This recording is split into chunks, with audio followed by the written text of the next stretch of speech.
The Adventures of Charlie the Chipmunk in Search of a Family by Timothy Ewing. Chapter 1. Mama, can we go outside and play hide-and-go-seek? Asked Charlie with his little brother Christopher close behind him. Yes, Charlie, said his mother, but just promise me you don't go outside of our yard so I can keep an eye on you. I have a lot of work to do around the house today, so I'm going to be very busy, she concluded as she began washing the dirty dishes from breakfast. We promise, Mama, the two small chipmunks said in agreement as they rushed out into the yard. Charlie and his brother had fun for hours going back and forth hiding and finding each other. It was now Charlie's turn to hide once again. Christopher closed his eyes and began to count. 1, 2, 3, 4. Charlie scrambled as he searched for a place to hide. After a few seconds, he found the perfect spot, a tiny opening in the bottom of a huge oak tree. Charlie thought to himself, no one would ever find me here. This is the perfect hiding spot. As Charlie rushed over to hide, he noticed that the tree was just a little bit past the boundaries of the yard. Charlie wrestled with himself over what he should do. If he stayed in the yard, he knew his brother would find him. However, if he hid in the tree, though he'd be the champion of hide-and-seek, he'd be disobeying his mom's orders to stay in the yard. As Charlie heard his brother yell, "Ready or not, here I come," he quickly ran down the dirt trail and hid in the big oak tree. Chapter 2. Tired from all his excitement with his brother, Charlie decided to take a quick nap. Charlie found the shade from the inside of the tree to be very refreshing and thought he would just sleep for a little bit, then get home before dinner. No one would ever know that he disobeyed his mom's orders, and he'd be the best in the whole forest at hide-and-seek. A few hours had gone by, and it was now dark. Charlie's mom and dad had given up their search and went home for the night. Charlie awoke alone and afraid in the big oak tree. Charlie had tried to find his way back to the house, but could not remember which trail he had taken. Day after day, Charlie would try to find his way home, but each time he ended up right back where he started at the big oak tree. Every night before bed, he prayed that there would be someone to care for him, love him, and take him in as their own, for he missed his family very much. Chapter 3. One day he decided to go on a trip to find a family. He packed up all his belongings and was on his way. Excited about his new adventure, he hummed a quiet tune to himself as he scurried down the small dirt path. He followed it around the bend and down the hill until he came to the opening at the crystal blue river. There he came across a family of ducks, a mother with little ducklings swimming close behind in a row. Charlie ran as fast as he could, took a huge leap, and splash! Into the water he went. Paddling his little paws as fast as he could, he desperately tried to catch up with the ducks that seemed to glide over the water with ease. Finally, he got close enough to hear the conversation of the mother with her ducklings. "I love you, Simon," the mother quacked. Just as quickly as she spoke, the little duck quacked back. "I love you too, Mama." Down the line, the mother said the same thing to each duckling. "I love you, Alex, Cindy, and Jane. I love you, Willie, Molly, and Wayne. I love you, Susie, Mary, and Andy. I love you, little Billy, Amber, and Randy." Altogether, they said, "We love you too, Mama." As the little chipmunk struggled to stay afloat, his heart grew sad, for he saw love but knew he didn't belong there. Chapter 4. Charlie dried himself off and sat down for a bite to eat. He was quite tired and very hungry from his long swim. After an acorn sandwich and some berries from a nearby tree, he began once again to walk down the winding path. As he turned the corner, he came to a beautiful tree. It was a tree that reminded him of his very own tree, except this tree was far better. This tree had leaves of red, orange, yellow, and green. Charlie decided to stop wide-eyed, in awe of his newfound wonder. As his eyes focused on every aspect of that tree, he noticed on one of the tiny branches a nest filled with the most beautiful of creatures, a creature painted blue with the most beautiful wings. The creature began singing a song, a tune so heavenly it filled him with joy, and a huge smile came upon his face. He climbed up the tree but hid behind a small branch. For the next few minutes, he tried to whistle and sing like the creature had done. He tried really hard, over and over again, forming his lips different directions. He tried just about anything to get a sound to come out. Just as he thought he finally had it, All that came out was a whimper so soft he could hardly hear it himself. As Charlie continued to practice, he didn't realize that the mother bird was watching him. After a few chuckles to herself, she stopped him and asked, "What is your name, little one?" With a smile that stretched from ear to ear, he said, "My name is Charlie. Can I be in your family?" The mother bird said, "Why Charlie? You're cute as a button. Sure you can be in my family. You're just in time for our flying lessons." Charlie looked at the mother. Then he looked at himself, at the babies, and back at himself. His smile quickly turned to a frown, for he had no wings. Seeing this, the mother began plucking feathers from her beautiful coat. The babies began to do the same as well. Before long, they had made wings for little Charlie. He was so excited, for he felt he was loved and he was content. As the mother explained the do's and the don'ts of flying, Charlie listened with his eyes firmly focused on her. He repeated over and over in his head, "Flap your wings gently and let the air current guide you. Flap your wings gently and let the air current guide you. Flap your wings gently and let the air current guide you." Then he repeated, "Don't fly too close to the ground, for a hungry predator might attack you. Don't fly too close to the ground, for a hungry predator might attack you." Finally, the mother was finished and they were ready to fly. The mother went first, demonstrating to her little ones just how it was done. Then, she encouraged them one by one to do the same. The little birds struggled at first, but caught on almost immediately, gliding and cheering as they soared high into the air. You could hear the echo in the air. "Hey, Mom, look at me." "No, Mom, watch me." "I'm flying, Mom, I'm flying." Finally, it was Charlie's turn. All the baby birds surrounded the nest, watching in awe and wonder as Charlie began to run across the nest. One by one, they all began yelling, "You can do it! Come on, Charlie! Go, Charlie, go! Go, Charlie, go!" He crept back as far as he could in the nest, ran as fast as he could, and jumped with all his might. Cheers of excitement surrounded the nest as his arms stretched out. "I'm flying," he thought. "Look at me, I'm flying!" He began flapping his wings, harder and harder as he moved through the air. Looking on, the mother's face turned from delight to sheer horror as he began to fall faster and faster toward the ground. She plunged nose first, as fast as she could fly towards Charlie, as he got closer and closer to the ground. As she got closer to Charlie, all she could hear coming from Charlie's lips were, "I'm flying, I'm flying. Look, Mom, I'm flying." At the last possible second, she grasped him with her beak, flipped him on her back, and flew him back safely to the nest. Looking down from the nest, Charlie realized what had just happened, and his smile turned back to a frown. With encouraging words, she said to Charlie, "It's okay. Try again. You'll get it." Her soothing words brought back his confidence as he ran again full speed, diving headfirst and arms stretched as far as he could reach. All the birds gathered around Charlie once again, screaming words of encouragement. "Come on, Charlie. You can do it, Charlie. Go, Charlie. Fly, Charlie." As Charlie reached the ledge of the nest, he pushed with all of his might, flapping his arms as fast as his little body could. Just then, a gust of wind swept under Charlie and carried him high up into the air. Cheers from the nest resounded as Charlie looked down and screamed, "I did it! I did it! I can fly!" Distracted by all the thoughts and emotions now running through his head, Charlie did not notice that just as before, he was again headed straight for the ground. Trying as hard as she could, the mother again tried to rescue Charlie. This time, however, it was too late. Charlie had crashed into a little bush nearby. Frantically, the mother yelled to Charlie, "Are you okay?" The tension mounted as the silence grew and he remained motionless. Finally, after what seemed like an eternity to the mother, she saw Charlie slowly open his eyes. "I'm okay, Mama, but I think I broke my wing." The mother stretched out her wing and wrapped it around Charlie. There, Charlie. It's okay. We can make you a new one. The important thing is that you're safe.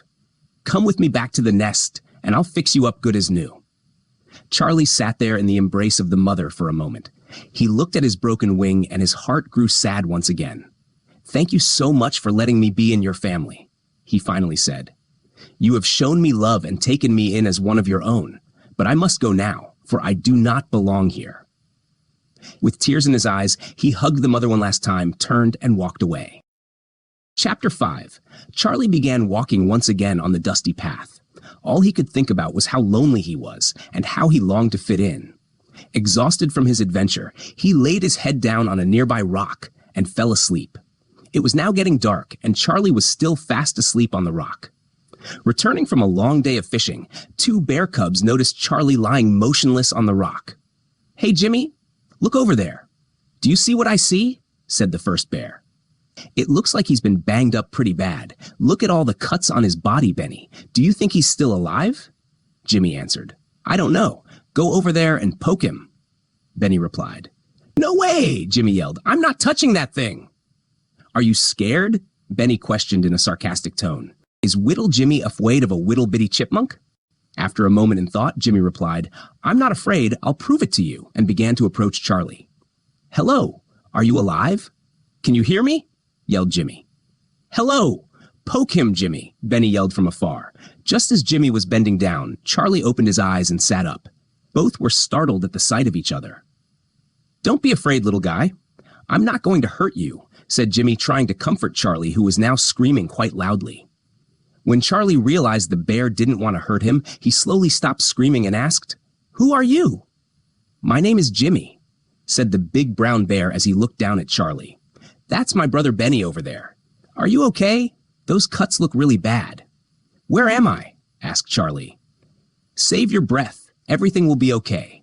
I'm going to take you home with me and take good care of you." Too exhausted to argue, Charlie hopped on his back and fell back asleep as the two bears headed towards home. Chapter 6. "Look what I found, Mama!" Jimmy screamed as he entered the small cave in the heart of the woods. "I found him first," replied Benny. "Did not." "Did too," they both argued back and forth. "Enough, boys," said the mother bear. "Quiet your voices. You don't want to wake him now, do you?" In unison, they both replied, "No, Mama." "Now go get washed up. It's almost time for supper. You did get some fish right, boys?" inquired the mother. "Yes, Mama, they're right here," said Benny. "Good," said the mother. "Now run along and get washed up. Your father will be home any minute." The boys left the house and headed down to the stream. "Tag, you're it," yelled Benny as he curled into a ball and rolled down the hill. "Hey, no fair, wait up!" Jimmy screamed back as he hurried down the hill after his older brother. The two young bear cubs tumbled all the way to the bottom of the hill. Jimmy jumped on top of his brother, pinning him to the ground. The two began wrestling and rolling around in the dirt. Jimmy and Benny loved wrestling. It was an activity they both enjoyed doing together more than anything else. Even though Jimmy never could beat his brother, it never stopped him from trying. After a few minutes of struggle, Benny finally pinned his brother. 1, 2, 3, a voice came from behind them. "Papa!" The cubs screamed in unison as they got up and wrapped their paws around him.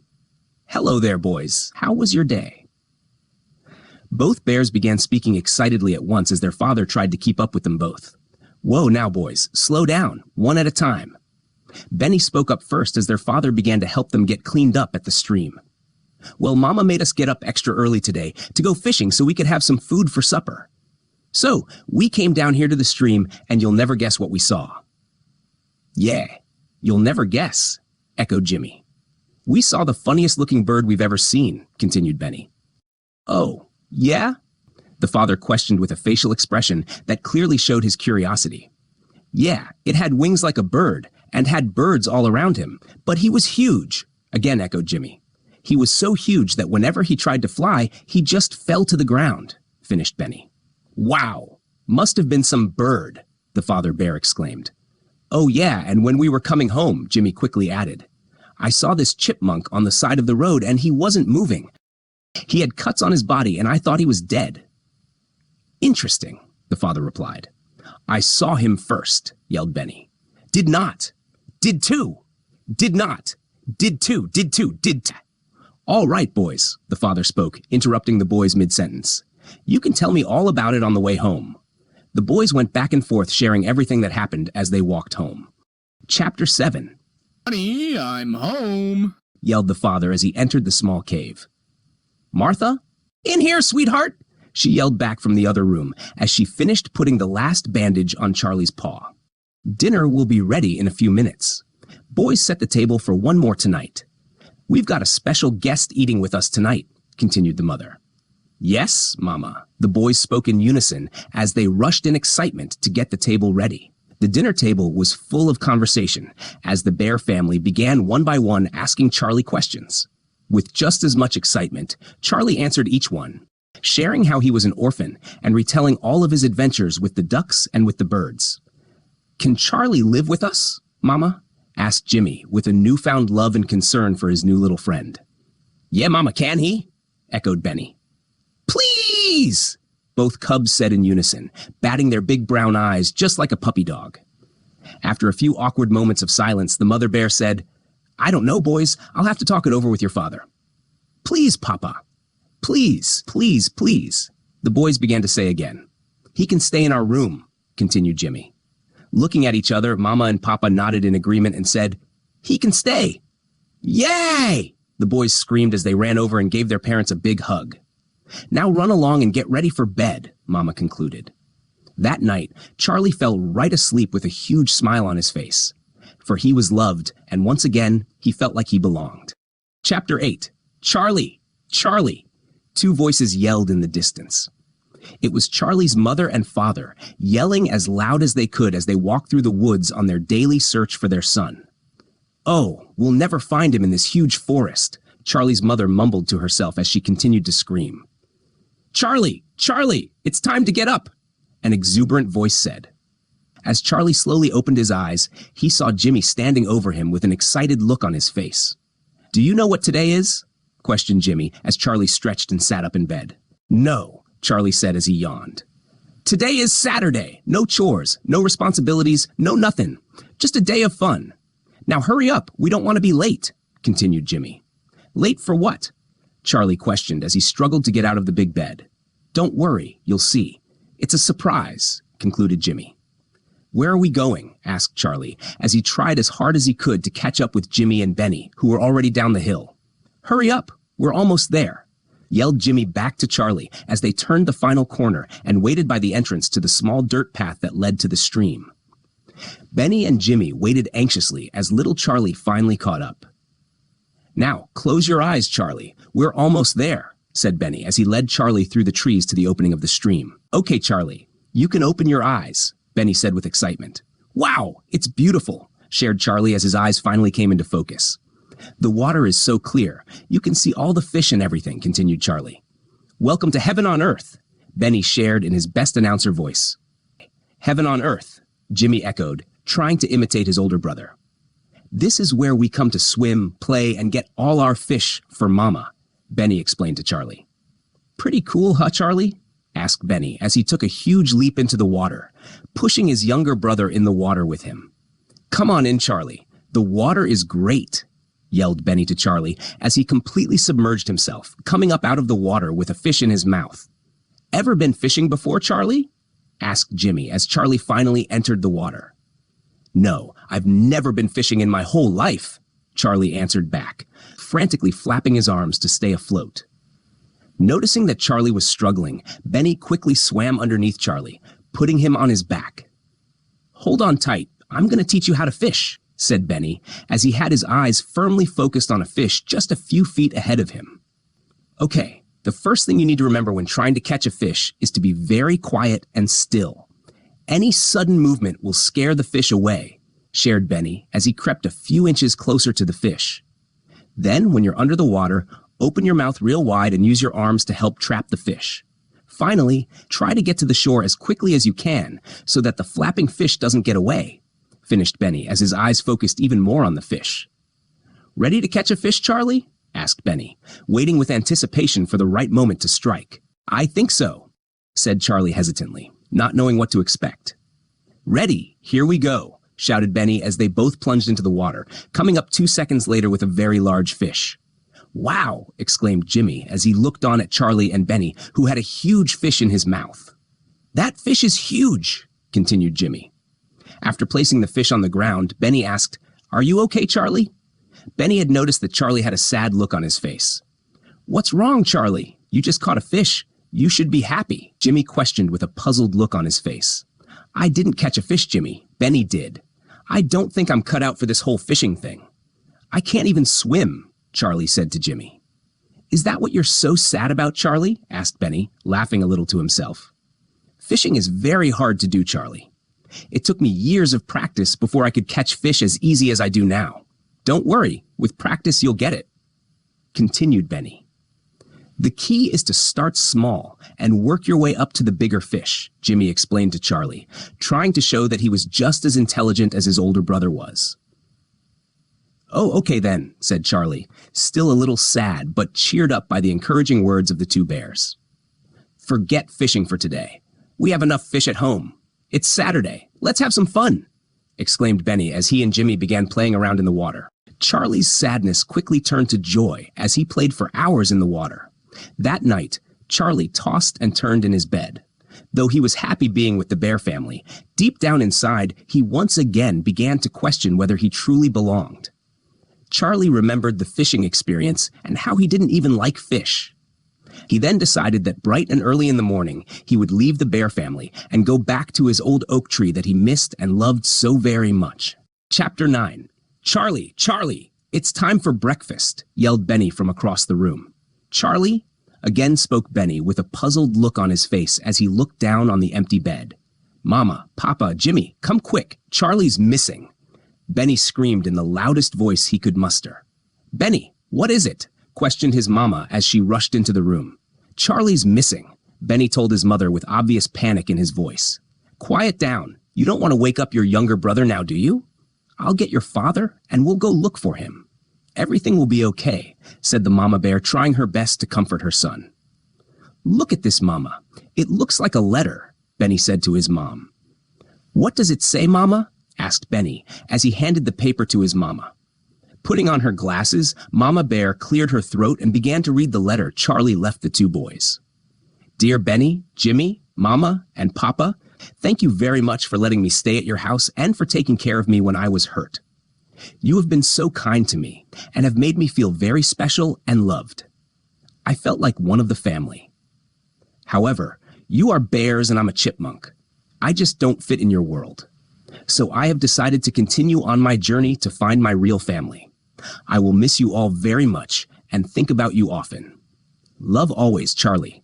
Go get your brother Benny, and I'll get your father. We'll all go look for Charlie, okay? Said Mama Bear to her son. Yes, Mama, Benny said in reply. So the four bears left their cave and went in search of Charlie. Chapter 10. Charlie! Charlie! Charlie! Charlie! The four bears screamed as they searched the forest for their little lost friend. The sun was high overhead as the search continued into the early part of the afternoon. The bears had been searching for little Charlie for over 3 hours, but couldn't find Charlie anywhere. Mama, I'm hungry. Can we stop for lunch? Asked Jimmy as he stood in the shade of a tall oak tree that stood nearby the family. That sounds like a good idea, Jimmy, the mother bear answered as she took some food out of her bag and handed it to Jimmy, Benny, and Papa Bear, who were close behind. I hope we find Charlie soon, said Benny with concern in his voice. I'm really worried about him, continued Benny as he reached for another sandwich. We'll find him, boys, assured Papa Bear. We just have to be patient. Charlie! Charlie! A strange female voice screamed from afar. Did you hear that? Asked Jimmy. Hear what? Questioned Benny as he began to look around through the forest. Charlie! A voice yelled again. There it is again, said Jimmy. Someone is calling for Charlie. Over here, yelled Papa. Over here, he yelled again. You have my Charlie? Screamed the female voice as she emerged through the bushes with her husband close behind, clearly out of breath from their sprint. As she stood in front of the bear family, her face turned from an excited grin to a look of pure terror. Calm down, ma'am. It's okay. We're not going to hurt you. Yeah, we're not going to hurt you, yelled Jimmy. We're looking for him too, continued Jimmy to the mother chipmunk. Let me explain, shared the mother to the still very confused chipmunks. Here, sit under this tree, and I'll tell you both the whole story, the mother bear said, guiding the mother and father chipmunk to the tree. For the next hour, the mother bear explained the whole story of how Charlie came into their care, how she took care of him, took him in as her very own, and how just this morning, Charlie had left their cave. Charlie's parents sat quietly as they listened to the mother bear speak and share all her stories of Charlie. In her heart, Charlie's mom was relieved that her son was still alive and that he was okay, but was still sad that he was missing. When the mother bear had finished, Charlie's parents thanked the bears for their kindness and for taking such good care of Charlie, and then went back through the bushes in search of their lost son. Chapter 11. The next morning, Charlie was awoken early by the bright light of the rising sun. He had spent the night in a nearby field on a soft cushion under the branches of a pine tree. Charlie was still sad that he left the bear family, but knew that it was for the best. The rumbling from his little tummy told him it was time to search for food. It had been almost a whole day since he had eaten last, and he was really hungry. Charlie looked around at the field he was in and wondered where he was going to find food. After walking for quite a while, Charlie finally came to a small dirt trail. As he looked down the path, his eyes lit up as he spotted a huge apple tree full of delicious, ripe, juicy apples. Charlie ran as fast as he could towards the tree, for apples were Charlie's favorite food. His eyes grew bigger and bigger as the tree grew closer and closer. Then, just as he was about to reach up and grasp hold of the apple, the path he was walking on collapsed. Charlie began falling faster and faster down into the hole from the road he was walking on. Thud! Finally, Charlie landed at the bottom. Ouch! A voice screamed from within the hole. Charlie, startled by the loud voice, began looking around to see where the voice was coming from, but couldn't see a thing because it was dark all around him. Charlie heard the voice again. This time it said, "Would you please get off my paw? I need it to dig." Charlie reached his paw down and felt the fur of this strange animal. Quickly, he jumped off the animal and ran as fast as he could in the opposite direction.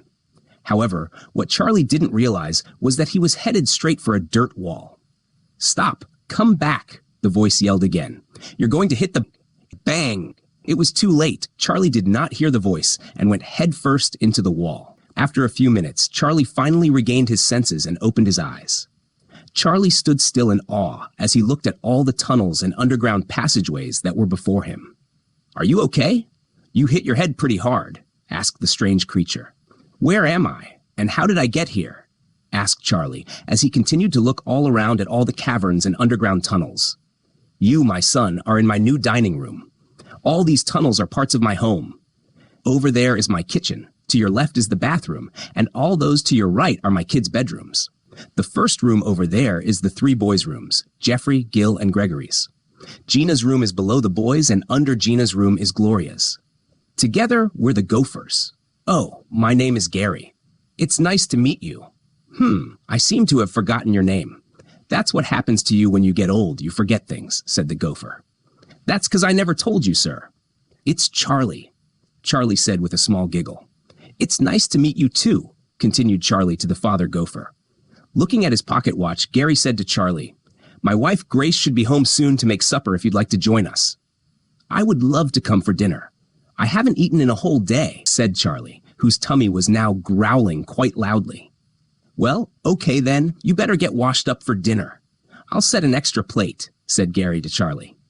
"It will be our pleasure to have you as our guest of honor tonight," continued Gary as he headed toward the kitchen. As Charlie was getting cleaned up, his heart was once again happy. He thought to himself, "I must be pretty special to be the guest of honor.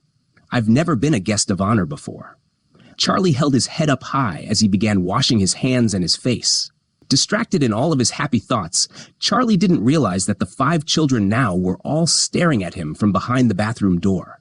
They all laughed as Charlie began singing and dancing in front of the mirror. The littlest gopher, Gregory, wanted to get a closer look, so he decided to sneak behind Charlie. One by one, the others all began tiptoeing behind Charlie just as Gregory had done. Soon, all 5 of the gophers were behind dancing and acting silly just like Charlie. Their giggles soon grew to a roaring laugh. As Charlie turned around, the 5 children scrambled to hide, but it was too late. Charlie, not knowing what to do, said, "Hi, my name is Charlie. Would you like to be my friend?" Immediately, Gregory said, in the quietest but cutest voice Charlie had ever heard, "Sure, I'll be your friend." Then, one by one, the others followed, all agreeing to be Charlie's friend. After introducing themselves to Charlie, they all went to the kitchen, for it was now time for dinner. Chapter 12. The dinner table was buzzing with excitement as Charlie began telling the gopher family all about his adventures in the woods with the ducks, the birds, and the bears. Just as before, Charlie explained to them how he was an orphan and how he was on a quest to find his family, whoever that may be. Charlie enjoyed the attention he received from the gopher family and happily answered all the questions they had for him. That night, Charlie had the most fun as each of the children took turns showing him around their house, through the tunnels and other caverns they had dug and created. That night, Charlie was exhausted from all of his exploring and fun with the gopher kids and fell right to sleep. The next morning, Charlie woke up to a dark, cold, empty room. After a few minutes, Charlie finally crawled out of bed and headed for the kitchen. The smell of apple pie lingered through the air. "Why, good morning, Charlie," said the mother gopher. "Did you sleep well? You looked really tired, so I let you sleep late today," she continued. "I slept very well, Mrs. Gopher. The bed was so soft and cushiony," Charlie answered. "Good, I'm glad to hear it. Here, take a seat. You're just in time for lunch, and if you eat everything on your plate, I'll let you try a piece of my apple pie." So, Charlie began eating the green, lean, leafy-like substance on his plate. Charlie was surprised at how good it tasted and asked if he could have seconds. "I see you like my cabbage casserole," said the mother gopher. "I picked it fresh from the garden last night." She continued. "This is delicious," Charlie said with a mouthful of food. "My mommy used to make me really great breakfasts like this for me all the time," continued Charlie. "I sure do miss her a lot," Charlie concluded as he finished the last bite of his breakfast. "Are you ready for some apple pie?" asked the mother gopher. Charlie's eyes lit up as she placed the biggest piece of pie he'd ever seen on his plate. "I sure am. Apple pie is my favorite dessert in the whole world," Charlie said excitedly as he quickly shoved the first spoonful of pie into his mouth. "So, tell me more about your mother, Charlie. It sounds like you miss her very much," Mrs. Gopher said. "I do miss her a whole lot. She was the most wonderful person in the world," said Charlie.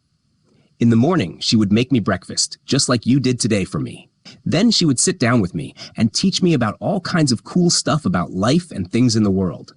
She would sing to me, read me stories, and play lots of games with me. Then at night, she'd tuck me in and give me a goodnight kiss. Sometimes, she'd even bring me a late-night snack. That was my favorite," continued Charlie, who was now smiling quite big, thinking back on all the times with his mother. "She sounds like a great mother, Charlie." "I'm sorry you got separated from her," said the mother gopher, trying to comfort Charlie, whose smile turned back to a frown as he realized how much he missed his mom. "Can I ask you how you got separated from her?" questioned the mother, who now was very concerned for Charlie. Charlie replied, "Well, one day I remember I was playing outside in the woods with my brother. My mom told us to stay close to the house so that we wouldn't get lost. Well, we were playing hide and seek, and it was his turn to be it. So I went in search of a place to hide. As I was running, I saw this path and decided to take it. I followed it to this huge oak tree. I then went inside the bottom of the tree and hid. I was tired from running and decided to take a nap. The next thing I remember was that it was morning. I tried looking for the path I took to get to the tree, but I couldn't find it. I was lost and very afraid. As a result, I just decided to go back to the tree. I figured eventually my parents would find me and bring me home safe. However, they never found me. That oak tree has been my home ever since," finished Charlie. "That's quite a story, Charlie," said the mother gopher. "I just want to go home," said Charlie. "Wherever that is," he continued. "I'm sure your mom is worried sick about you and is looking for you even as we speak," said the mother gopher to Charlie, as she now was getting things from her cupboard and placing them in a bag.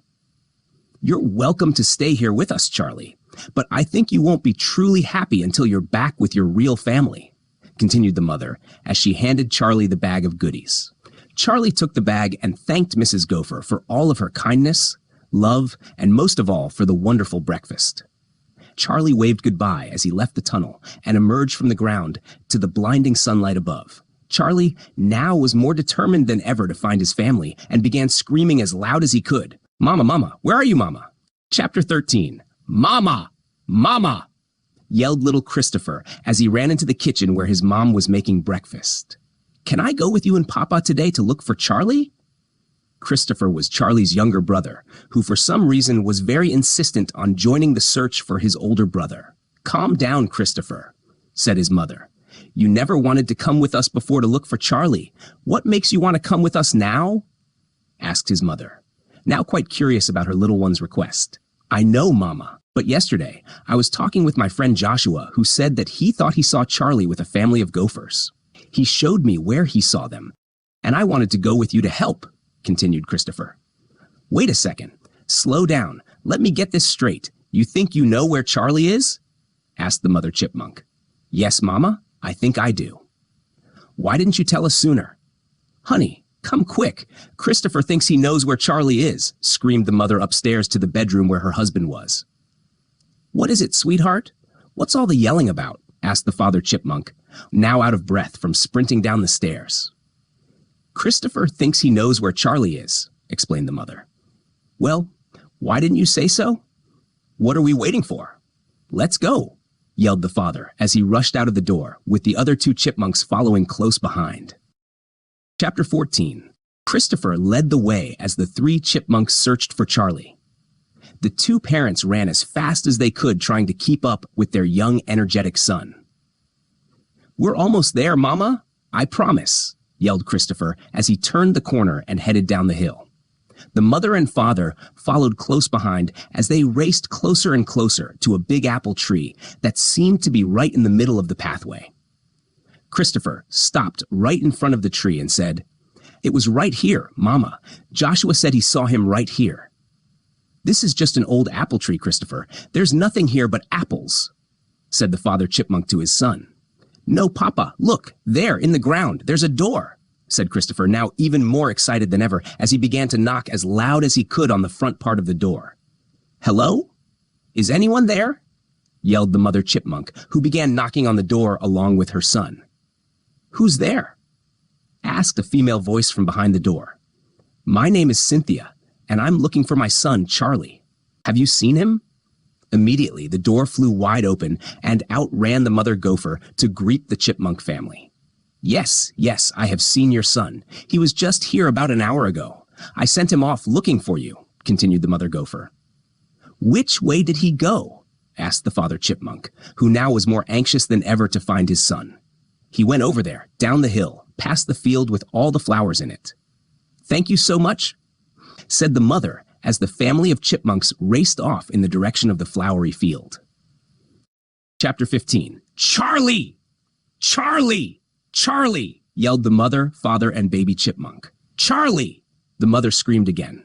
Her heart was racing as she thought to herself, "I'm going to find my baby. I just know it." Meanwhile, Charlie had taken a break to eat a few snacks out of his bag. Though he was pretty full from the big breakfast, he thought to himself, there's always room for a little more apple pie. So he sat on a nearby rock and ate the remainder of the apple pie Mrs. Gopher had made for him. After he was finished, Charlie gathered up his things and headed back on the trail. "Mama! Mama!"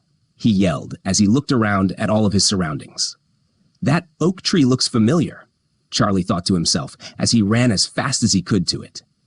It is the tree I used to play in all the time," said Charlie out loud to himself as he began climbing the branches just like old times. Charlie thought to himself, "If I stay here, my family will have to find me." So Charlie sat and waited, hoping that his family would find him and take him home safe and sound. Chapter 16. After a few hours, Charlie began to grow tired. He decided he would take a nap to help pass the time. While he was asleep, Charlie had dreamt that he was at home with his mother, listening to stories, singing songs, and playing games. Then he dreamt that he was outside with his brother, playing, scampering, and having fun. Then he heard from afar his mother calling him home for supper. "Coming, Mama!" he screamed, over and over again, as he got closer and closer to the house. "Did you hear that?" said the mother chipmunk to her husband. "It sounded like Charlie," continued the mother. "Charlie! Charlie! Charlie!" The three chipmunks screamed again. "Mama, I'm coming," they all heard in reply. Excitedly, they all ran toward the sound of his voice. "It sounds like it's coming from that acorn tree," said the father as he ran even faster towards the sound of his son's voice. "Charlie!" His father screamed once again as loud as he could. The screams of the three chipmunks had grown so loud that it had awoken Charlie from his sleep. Still groggy from his nap, Charlie wasn't sure if he was still dreaming or if the voices he had heard were real. He began calling out loud, "I'm right here, Mama! I'm right here, Papa!"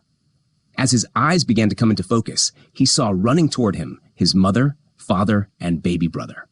"This has got to be a dream," he thought to himself. He rubbed his eyes again and saw his family once again getting closer and closer to him. Realizing it wasn't a dream, Charlie jumped out of the tree and ran as fast as he could towards his family. Charlie's father was the first to reach Charlie. His mother and brother were close behind. Charlie gave the biggest hug to his mom, dad, and brother and began to tell them all about his adventures. That night, Charlie's mom and dad read him a story, tucked him into bed, kissed him goodnight, and gave him the biggest late-night snack he'd ever seen. Charlie was happy once again, for he was truly loved, cared for, and finally home where he belonged. A special note from the author. The Bible teaches us that we are like sheep and sometimes stray away from God. We have disobeyed God and sinned against him. Sin is anything that we think, say, or do that displeases God. Because of our sin, we're separated from God, alone in the world.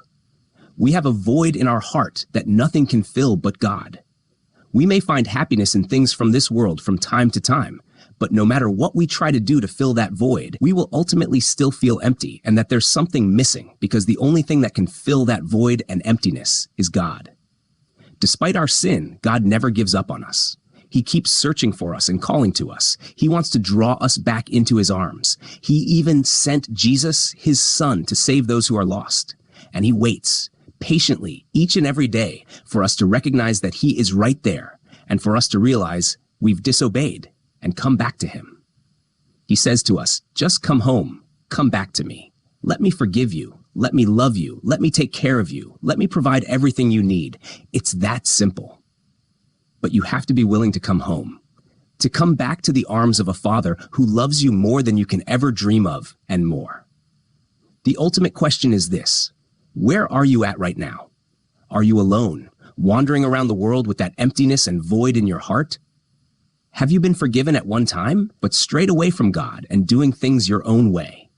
Or are you daily seeking to be in the arms of God, daily giving your joys, worries, your fears, and your life to God each day and letting him guide and direct your steps? If you've never let the love of God into your heart, or if you've strayed from God, come home. Let God love you and take care of you today. It's really simple. Just go to God and say to him, "Dear Lord, I know I am a sinner, and because of my sin, I was separated from you. But you came to earth, died on the cross, and rose again on the third day to take away my sins so that I could have a relationship with you. Come into my life now. I want to know you just like you know me. Thank you for your love. In your name I pray. Amen." If you prayed that to God, then you know for sure you're forgiven. Your sins are wiped away. Your relationship with God is restored. You are now starting your journey on the straight and narrow. It will be difficult, and there will be times of struggle, but it's worth it. And the awesome thing about it is that no matter what, God is always there. He's just a prayer away. Now, you may be saying to yourself, "I prayed that prayer already, but I haven't been living for Christ like I should. What should I do?" Well, you can recommit your life to Christ. Just go to God and say, "Dear God, please forgive me for not living my life the way you want me to. I recommit myself to you right now, and I ask that you help me start living my life for you from this day forward. In Jesus' name I pray. Amen." I want to challenge you to seriously think about what I said. Seriously consider God's gift for you. God loves you. He wants to have a relationship with you. But the choice is up to you. Will you come home to God today?